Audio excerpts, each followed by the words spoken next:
Welcome, everybody, to another episode of The Realist. Realist, realist.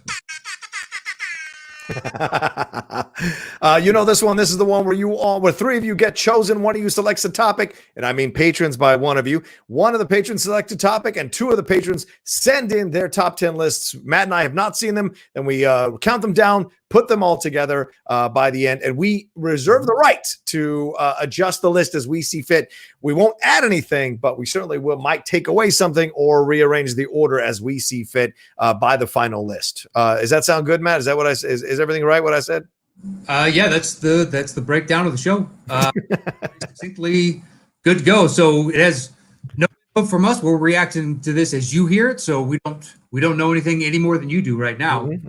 But our three patrons that were chosen, it was Sujayanth Fernando, and he chose the topic of top 10 journalism movies. Journalism movies, nice. Okay. Journalism movies. And then Darren Bush and what is the last name?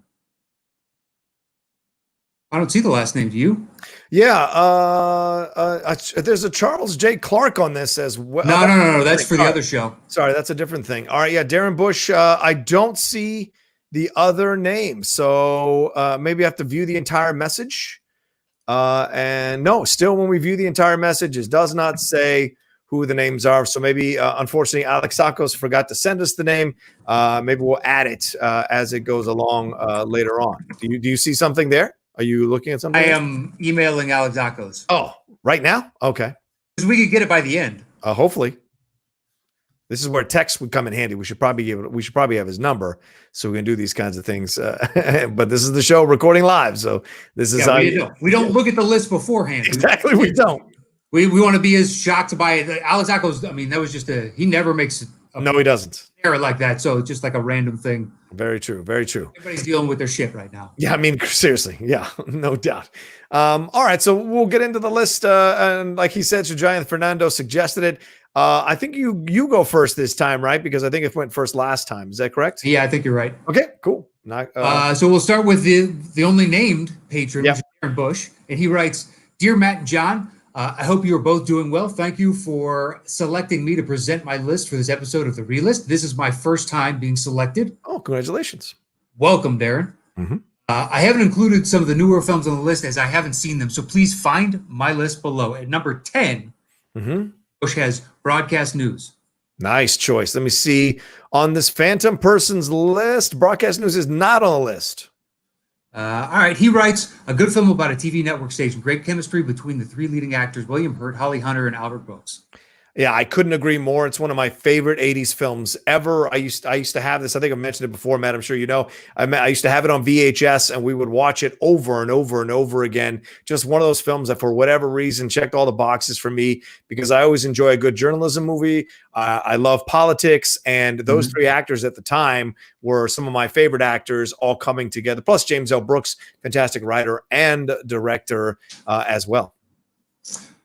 Yeah, I would. I mean, looking at his list, I would have it higher than maybe 3. Yeah, I would agree with that. Yeah, broadcast news is really good. It's Albert Brooks just did his best. He's sweating, trying to get through. You know, he finally gets his chance to sit at the big boy desk. Yeah. Everything goes wrong. What is it? Light falls down, and he just keeps stammering through every once in a while, sweating like crazy. It's just, only Albert Brooks could really pull off that type of scene. It's biblical, is what it was. It was biblical.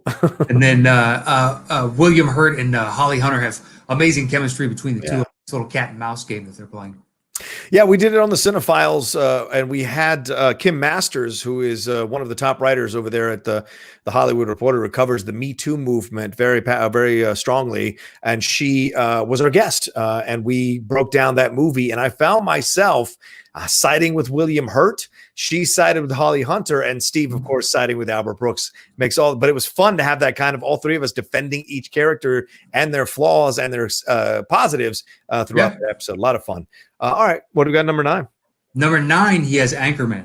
Ooh, nice choice. I'm not sure what journalism has done in Anchorman, but okay, let me see. Oh, wait, it's a punt. It's a punt. I was going to say, it takes place in a TV. Yeah, they don't do much journalism, but it is a journalism movie, so to speak. Okay, at 8, he's got Fletch. Oh, nice. Fletch. Okay. Let me see where he has that. Sorry about that. Let me bring it up real quick. Let's see if he has Fletch on here. No, Fletch is not on here. Oh no, I'm sorry. It is a punt. Yes, it's in the bottom half. Do we say? Yeah, Okay. it's same. So go ahead and do your 10 then. Okay. Number 10 is safety not guaranteed. Not on my list. Not on the list. Okay, well then let me read his intro or her intro. Not sure who it is.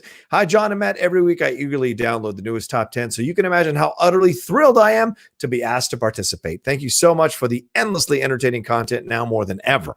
While I had to futz with the order a couple of times, this list was a blast to put together. And given I own the majority of these, I'll have to rethink legal dramas as my favorite film category.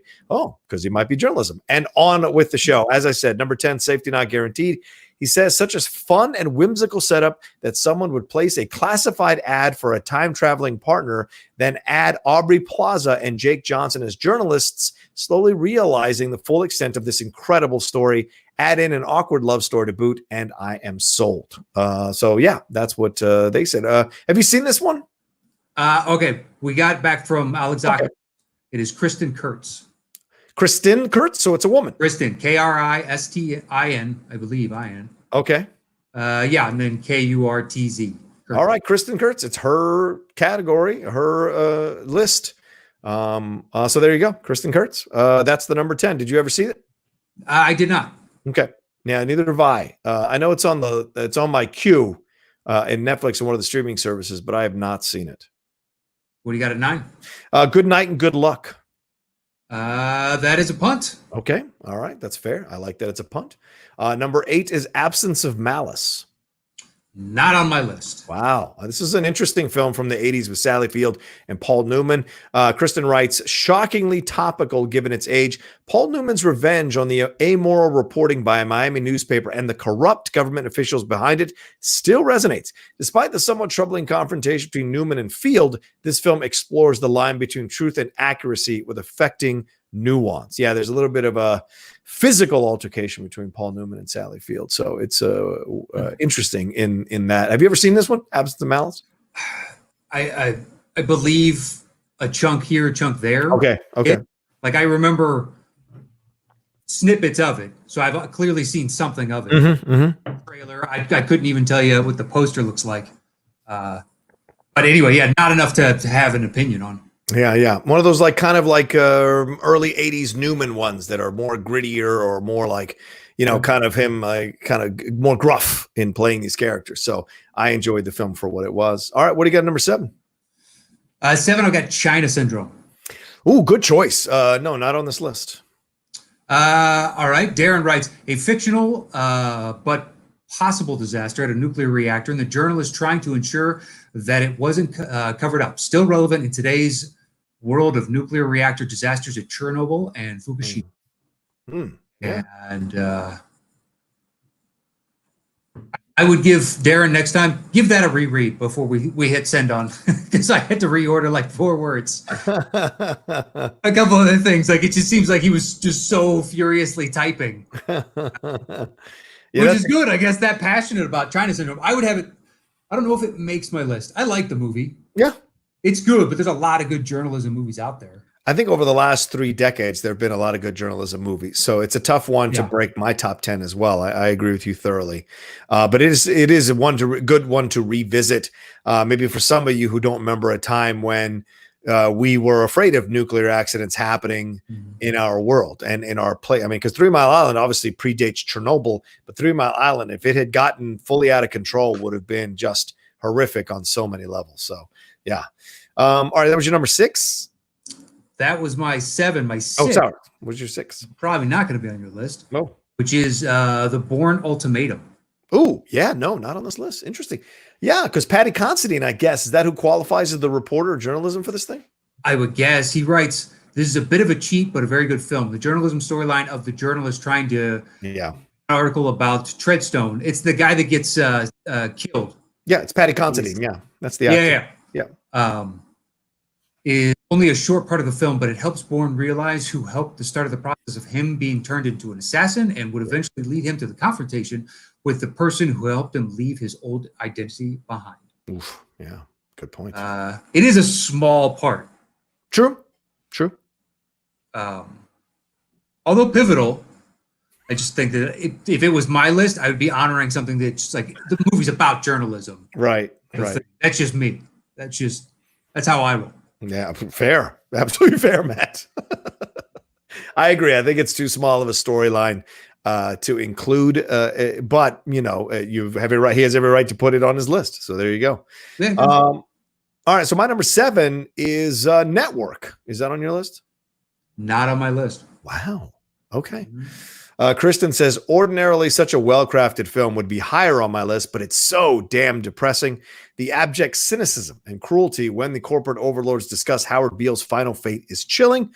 Then there's William Holden's scathing goodbye to Faye Dunaway as you watch her soul die. Every Craven performance by the self-serving corporatists, the sheer insanity of it all, it's the ultimate dramatic train wreck. Yes, but also, Kristen, I would add, shockingly true, shockingly resonant still, as we see the lunacy of many networks nowadays and the crazy ways they'll go to accomplish and get the ratings and accomplish success, and also what the anchors are willing to swallow and endure and ignore to achieve some level of fame, and also what the company does to those anchors once they achieve any level of conscience. So that it still happens, and it's even more so nowadays than it was in the 70s. I mean, network almost seems timid now or tame in contrast to what we see nowadays. Okay. What do you think? Yeah. No. Echo all those sentiments. I think the scene with Ned Beatty when he breaks down how truly powerful this corporation is, dude, is flat out chilling, because it's done as almost like a joke. Yeah. But it's chilling. I keep repeating because the accuracy of it is dumbfounding. Yeah. When he lays out how they can do pretty much whatever they want to and just manipulate the system for their outcome. Yep. It hurts because it's true. Yeah, exactly. As Matt would say, it's chilling. It's absolutely chilling. It's chilling. That's the parenthetical title of this show. No, this show, it's chilling. Chilling. We'll do the relist movies about journalism, and then parenthetically at the end, I will put in chilling. Chilling. I love it. All right. Another one we did on the Cinephiles, not to plug another podcast that I do, but another one we did. We had a lot of fun. We interviewed an old school NPR reporter for it. So he came on the show with us. Pretty cool stuff. Fletch is number 6. That was the punt from earlier. She says, this is peak Chevy Chase. The smarm, the swagger, and the subtle facial expressions combine to highlight the super spy reporter in a deeply funny mystery with a satisfying payoff. The costume changes, the Lakers dream sequences, and the quotable one-liners are still funny as hell. I agree with all of it. He writes, Chevy Chase, as a journalist in LA, solves the crime, writes his article, gets the girl. Need I say more?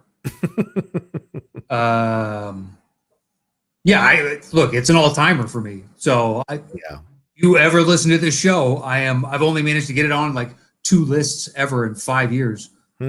Just doesn't fit a lot of what we try and winnow down shows to. Well, we talk about quality films, and so Fletch isn't quite up there. We do not. We talk about all kinds of shit.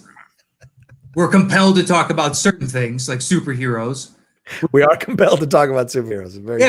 Which is fine, but at the same time, just like, man, we have talked about superheroes a lot, but it's 6 months later, we haven't done a superhero show, and there's another one coming out. People like superheroes. They do. There's nothing you can do. How we split that atom anymore. No. I love Fletch too. I enjoy Fletch too. I think it's a very funny film. I don't love it as much as you do, but I certainly think it is peak Chevy Chase. There's about 2 or 3 years that's peak Chevy Chase, and then it's all mostly downhill from there. But I would agree that it's a fantastic, funny film, and he is deadpan like a mofo throughout the whole thing. It's brilliant. Yeah, he never hits his comedic zenith like this. Yeah, you never again, and it sucks because I wanted him to. Yeah. But what are you gonna do? The stories about Chevy the years have not been kind. Every person he's ever interacted with. If you ask Chevy, he's a nice guy. Yeah, he is a nice guy to Chevy. My favorite is Dan Harmon's voicemails of Chevy Chase. That's the best to listen to. Oh yeah, and then you hear now just every story that you hear from SNL back in the day. Oh yeah, Yeah, of course, him and Bill Murray got into a fist fight.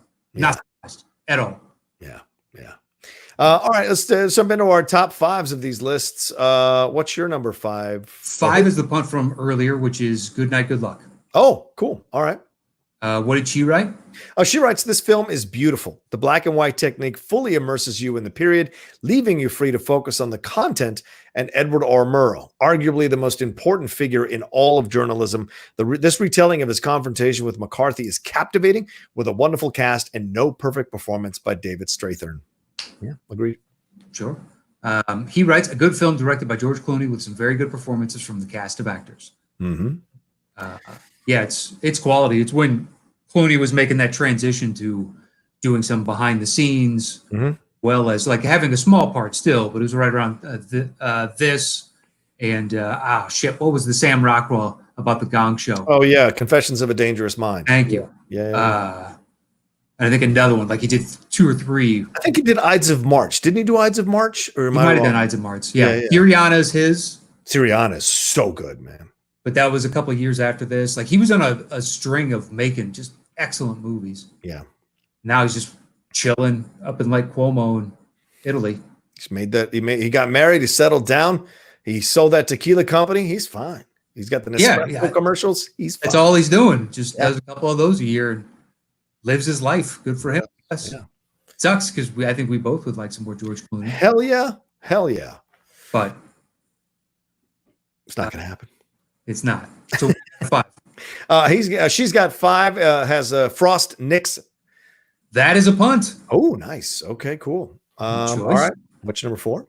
4 is Citizen Kane. Wow.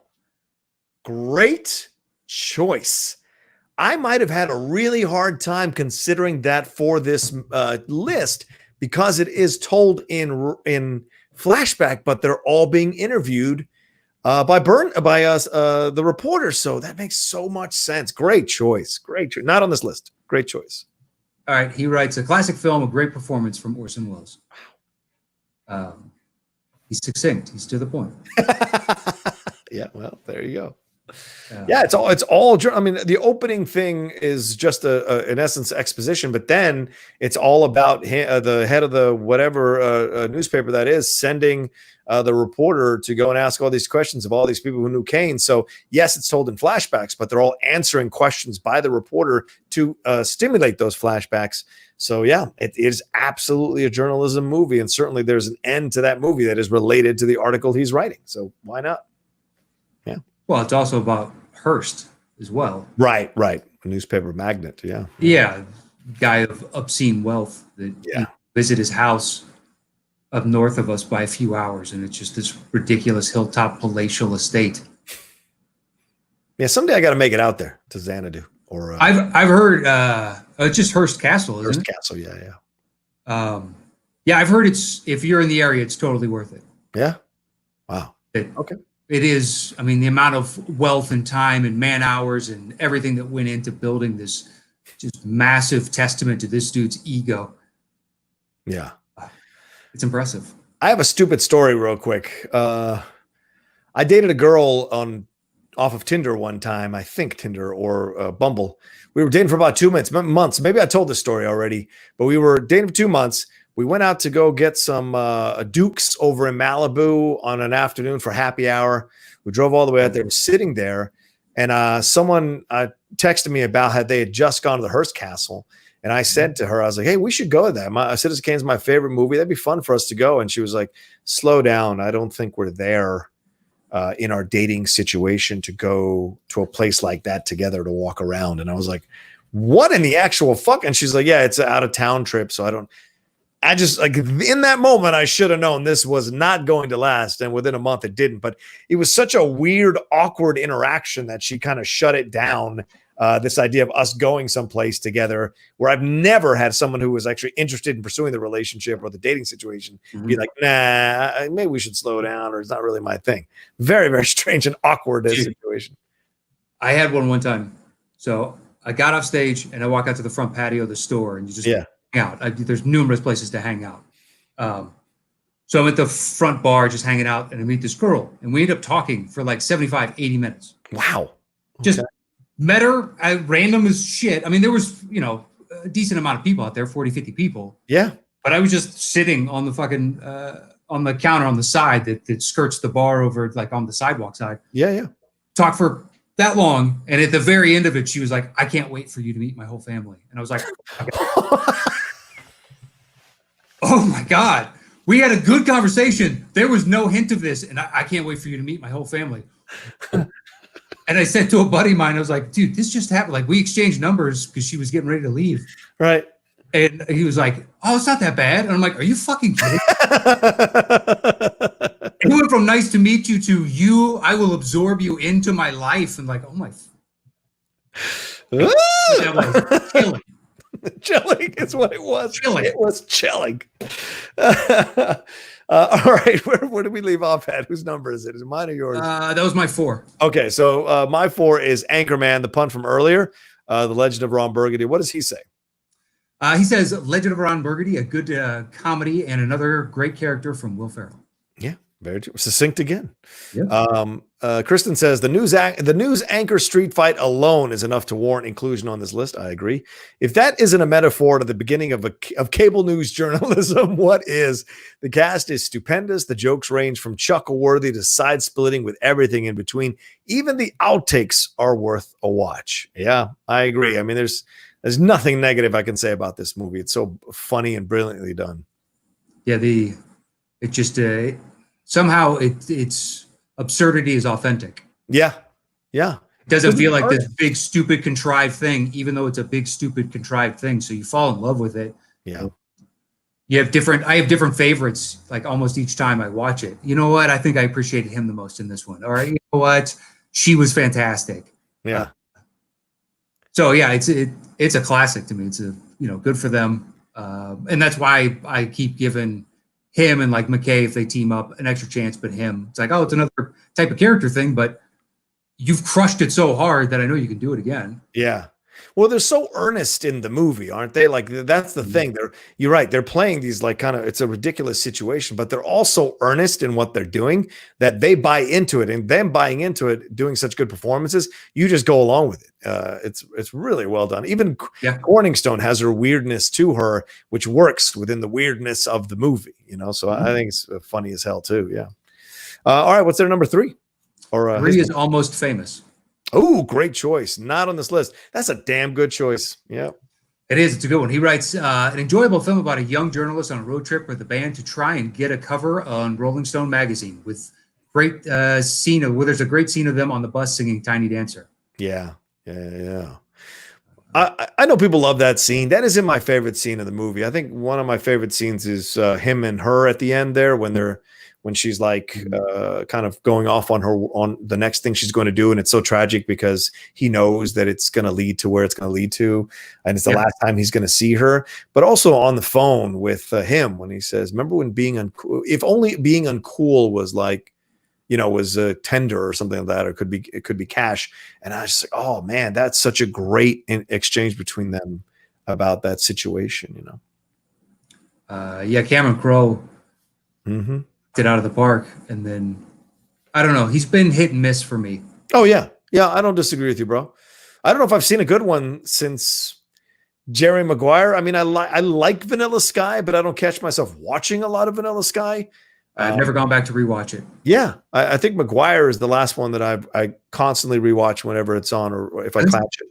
See, it was on repeat, like 2 years after it came out. Once it makes it to cable, or 3 years, right. It was on repeat for a long time. So I saw it a bunch. But I don't think I'll ever go back and rewatch it at this point. Yeah. Is there one you would for Cameron besides? I imagine Almost Famous is one you might go. Yeah, Almost Famous without a doubt. I'm just going through. Yeah. Also in his head, I need to pull up his IMDb because I came up with 4 or 5 quick no's. Yeah. Say Anything is the other one. That's kind of the famous one. But I don't know if I would go back and see that one, other than if I'm in a random 80s mood. Yeah. I don't know if I go back for the whole thing either because it's kind of a journey. Singles, I don't go back to watch. No. Singles for the soundtrack, I'll do. Although he wrote that. Yeah, you got Almost Famous. Elizabethtown, no. No. We Bought a Zoo. No. No. Aloha. No. No. So you got Say Anything. Oh, I'm sorry. He did do singles. Jerry Maguire, Almost Famous. So basically, it's kind of Almost Famous for me. Wow, that's weird. Yeah, right. Yeah. Very, very strange. Very, very strange. Yeah. We got 3. 3 is Zodiac. Oh, not on this list. Excellent call. Oh, yeah, that's a great call. I just rewatched it like 2 weeks ago. Oh, wow. Yeah. Definitely my favorite David Fincher film. The soundtrack and atmosphere are incredible. Mark Ruffalo owns every scene he's in, while Gyllenhaal's quiet obsession is riveting. Perfectly captures the escalating feeling of paranoia and helplessness during the hunt for the Zodiac killer. Yeah, I don't disagree at all. One of the most addictive 3-hour films you'll ever see. Just doesn't even feel like 3 hours by the time you're done with it. It's so good. And knowing that there is no conclusion, right? You didn't know that going into that they never caught the Zodiac killer. Yeah, makes it all the more chilling. Mm-hmm. Welcome. You're just gonna work it in, aren't you? Like you're just gonna work it in with everything. That one was inadvertent. I realized about a half a second before I was that I could fit it in there. So that's why I didn't have like a big reaction to it. I was like, I snuck that in. It was almost for me. It's just excellent performances. Gyllenhaal is playing a cartoonist that likes puzzles, likes kind of the game of this, and then Johnny Jr. is the crime reporter who's already kind of a heavy drinker to deal with his job. Yeah. You got Ruffalo and son of a gun, the gentleman from ER, tall glasses, balding, Mark. Oh yeah, Anthony Edwards. Anthony Edwards, thank you. Right. My memory is fucking going. That's all right, man. We're sitting locked in our places. I know, but it's crazy. I was talking to Catherine about it last Sunday. Yeah. We took a 3-hour walk and just walked around. And I need to start writing down more and more. I just do. Yeah. To have a like photographic memory, and I don't remember anything. And now it's all slipping away, baby. Yeah, that's I had to build a production schedule, and I still didn't put the time we were supposed to record. So my mind is always bouncing 5 million different things, and she finally yelled at me to create one so that I could keep some semblance of order. So yeah, I get it. I used to. This was good. This had everything. Yeah. Now it's like, it's really frustrating. Anyway, yeah. All right. So what's your number 2? My 2 is the punt from earlier, Frost Nixon. Oh, okay, cool. What did she write? The movie that made me love Michael Sheen. Sorry. The utter narcissism of both the movie's subjects collides in a phenomenal intellectual chess match, both players desperately trying to craft their own narrative. The performances are amazing. And in the end, Frank Langella conveys the profound sadness of Nixon so wonderfully, it's hard to look away. Wow, Kristen, listen, reach out to me, Kristen. If you are doing great little blurbs for these films, it's fantastic. Maybe How dare you? Darren is fantastic. He writes 2 fantastic performances by Michael Sheen and Frank Langella. They really look like the real protagonists, and it seems the film captures an atmosphere of the interviews. Okay, all right. I apologize. Good for you, Darren. Don't let John attack you like that. No. But I'm gonna need you to put an E on the end of the. I'm gonna need you to put an E on the end of that. I'm just saying. But yeah, good. Succinct again in your analysis. This is a good one, man. I enjoy the hell out of this one a lot. This one and The Queen have lately been the 2 that I will catch on one of the HD channels and just kind of get lost in again. But they're great scenes, great dialogue scenes. They're both Michael Sheen movies, so I just like to watch him. Yeah. I liked him so much that when they announced Masters of Sex, I was excited. I just heard. I was like, dude, this guy's so good. I watched the first. How many of say there were 5 seasons? I saw the first 3. If there were 6, I saw the first 3. But if there were only 4, I saw 2, type of thing. Mm-hmm. Mm-hmm.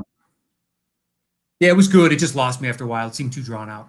Yeah, I felt that way too watching it the first season. That's why I was like, I'm good. I don't need to see this one. But yeah, Frost Nixon, it's really good. And Ron Howard, if he can return back to this type of stuff, I don't think of Solo as a Howard film. No. But Frost Nixon doesn't seem like a Ron Howard type of film, Yeah. I would say Frost Nixon and Rush are the two most unusual Ron Howard films Okay. because they don't seem like Ron Howard films, No. but they're damn good. And that's not a denigration of Ron Howard. He just has No. style. Yeah. Yeah, exactly. The good directors do. They just, you know what you're getting from them. Yeah, yeah. All right. What do you got at 2? Kristen, number 2 has All the President's Men. That is my number 1. Oh, okay. Well, she says not only do Hoffman and Redford absolutely murder in their respective performances, the film manages the nearly impossible task of making a typical day in a newsroom feel vital and energetic. An incredible cast filled with both legends and 70s superstars, the apex of journalism in film, or for me, very nearly. Very well said. All right. And he writes, you can't have a list about journalism without this being on the list. Hoffman and Redford are at their best. The film shows what role journalists have in holding governments to account. Yeah, yeah. This is a fun one. The Watergate stuff was endlessly fascinating for a long time in my life. Just like on the JFK conspiracy, endlessly fascinating in my life at one point. But every once in a while, I'll go back and watch this one. It's good. It's not one I watch multiple times. You get the point, but it's the performances that really kind of keep you coming back. Redford and Hoffman are such an odd pairing, but they work so well in the movie. They do. It's a huge story to have to tell in such a small amount of time, and they managed to convey. If you don't know anything about Watergate, then you get the full rundown of what transpired. Right. With this, and it's got that one of the coolest shots in movie history, the God's Eye, when they're just to show how much of a needle in the haystack this whole thing is. It's just the slow pull out, and you see more and more and more information just mounting up and mounting up. You realize, think of all the forms and everything that get filed just in 1 year. Right. The mass multitude of bureaucracies, and then you have subdivisions within that with like the Department of Defense and, education, et cetera, et cetera, et cetera. Yeah. Yeah. Trying to find these tiny little nuggets within there. Oh my God. It's a Herculean task. Of course. Yeah. And that's why when you watch a movie, you think, oh, it's, they just kind of said, let me look at this file. And it's like, there's like 9 million files they probably had to look to before they found the one they were looking for. That's why these articles take so long to write, because the amount of research is extraordinary. The amount of hours that are dedicated to breaking a case like this, because there's a lot of cover up that they have to kind of climb over to get to the truth. So, yeah. All right, that was the number one. You got it one? Number 1, Kristen has Spotlight. Okay. Yeah. This is a Best Picture winner. Despite how dark and unsettling the topic is, the cast, the pacing, the score, that feeling of being the fifth reporter in the room, everything lands perfectly in this film for me. The unfolding investigation as it rocks these reporters to their core feels so genuine and urgent. Rare is the film that leaves me feeling outraged each and every time I watch it. Kristen, for the love of God, DM me or send me something. I want to talk to you. You're doing an incredible job with these blurbs. Yeah, thoroughly agree. I love this movie. I don't go back to it often, but it's on par with All the President's Men in terms of trying to get the information and seeing the cover up and the shock of the crime itself. And that scene when the guy runs to the priest's house, in his neighborhood, realizes how close he was to his kids. It's just like, whoa, Yeah. I haven't seen it. It's been a while. I like it. I just don't know how often I'm going to revisit it. Okay. It would be lower on my list. Okay. Against it. It's just some of the others I can watch more readily. Right. Back for specific scenes, which is that one is really depressing. Yeah. It needs to be told. So what's that? I said it needed to be told. Yeah. And it's told really well. Yeah. All right. I'm adjusting so I can type. All right. Sounds good. I have the bongos at the ready. So I imagine All the President's Men is 1. Yeah.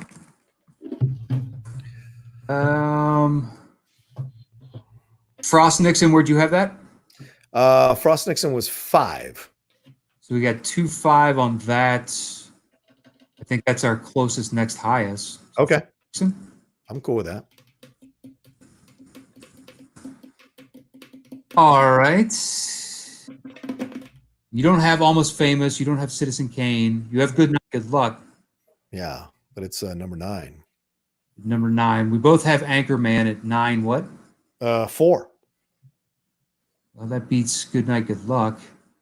And we both have Fletch, but it's 6, 8, I believe. Yeah. I would probably say Anchorman, Good Night, Fletch, and then we go to our standalones. Sounds good. I like that idea.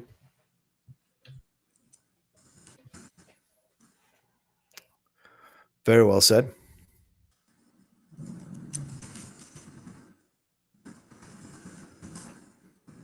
All right, what's your next highest? Tristan's number 1 is Spotlight. That hasn't been put on the list.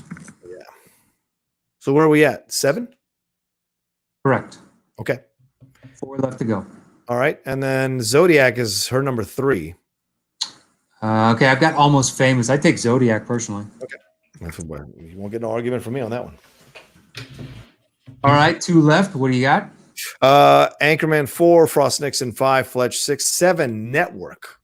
All right, so I got the next 2 then. Citizen Kane and Bourne Ultimatum. I'm down with that. Oh, do you want to put Bourne on? Do you want to pick something else from what you have left? All right, to give honor to his will, it'd be China Syndrome at 7. Would you take that over Bourne Ultimatum? It's more about journalism to me. Yeah, I agree. Okay, good to go. All right, cool, awesome. All right, the top 10 journalism movies on the relist. Yeah. At number 10. The China Syndrome. At number 9. Citizen Kane. At number 8. Almost Famous. At number 7. Zodiac. At number 6. Spotlight. At number 5. Fletch. At number 4. Good Night and Good Luck. At number 3. Anchorman. At number 2. Frost Nixon. And the number 1 journalism movie on the top 10 relist is All the President's Men. All the Presidents. Chilling is what that film is. Chilling. All right. Well, thank you to all 3 of you, St. Giant, Fernando, Darren Bush, and Krista Kurtz for sending in your list and being patrons over at patreon.com/the top 10 with the number 10. And if you want to be a part of this show or submit for Topic Thunder, you get a shout out at the end of the month. You can pick a topic. We got all kinds of stuff. But if nothing else, thank you for listening. You can follow me at Matt Nost anywhere and check out my other podcast, Embrace the Hate. You can find it anywhere you get podcasts. And stay safe out there. Wash those hands. That is it for me. That's right. Wash your damn hands. You can follow me at The Rocha Says on Twitter and on Instagram. Please go over and subscribe to my YouTube channel, youtube.com/John Rocha Says. Go and be involved in it. We're climbing closer and closer to 13,000 subscribers. Want to get to 20,000. Would be great to get there as soon as possible. So come jump aboard with all the different content there. Thank you all so much. Remember to thank you to all patrons who support our show and give our show so much love. And thank you for saying what you said, Darren, when you said like we're keeping you entertained during what's happening. That's what Matt and I talked about it. We were hoping the show could keep people entertained, doing all the stuff we're doing the extra patron stuff that we're doing. All of that is all an effort to keep you all entertained and feeling like we got you during a tough time right now in your worlds and in our world overall globally. So thank you so much. And please, if you do anything, pass the show on to your friends who are sitting at home and doing whatever and what have you. Introduce them to the show. Give them your favorite episode of the show so they can come aboard the top 10 train as well. There's always room. There's always enough seats on the top 10 train. So it'd be great to have your efforts in loving the show go in that direction as well. All right. I think that's it. Yeah. That's it. All right. Thank you all so much for watching The Relist. Relist.